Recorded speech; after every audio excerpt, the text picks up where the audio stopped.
Rašiau tau žinutę. Tyliai, lėtai, apgalvodamas kiekvieną žodį. Gal 5 kartus parašiau, ištryniau, vėl parašiau ir vis tiek neišsiunčiau. Ji vis dar ten, juodraščiuose. Tylinti, bet pilna visko, ką bijojau pasakyti garsiai. Norėjau tau pasakyti, kaip pasiilgau tavo balso. Kaip dažnai atsidūstų vien tik išgirdęs tavo vardą kažkur atsitiktinai. Kaip naktimis galvoju, ką tu veiki, su kuo juokiesi, ar kada nors dar prisimeni mane. Žinutėje buvo tiek daug, ne tik meilės, bet ir skausmo, ir kaltės, ir vilties, kurią dar vis laikau kažkur širdyje, nors senai turėjau paleisti.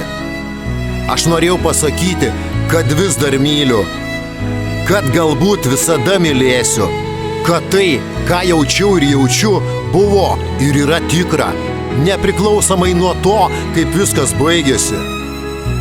Bet niekada to žinutės tau neišsiunčiau, nes bijau tavo reakcijos, bijau tave sutrukdyti, bijau vėl ateiti į tavo gyvenimą, nes gal tu jau ne viena, gal tu jau toli nuo manęs, ne tik atstumu, bet ir širdimi.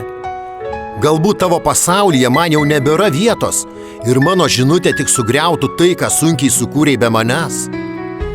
Tad ji liko ten, mano juodraščiuose, neišsiųsta, kaip tylus pripažinimas, kaip meilės prisiminimas, kurį laikau tik savo.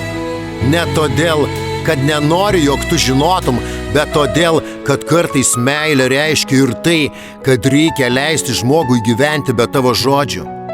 Leisti išlikti prisiminimui, kuris nesugriauna dabarties.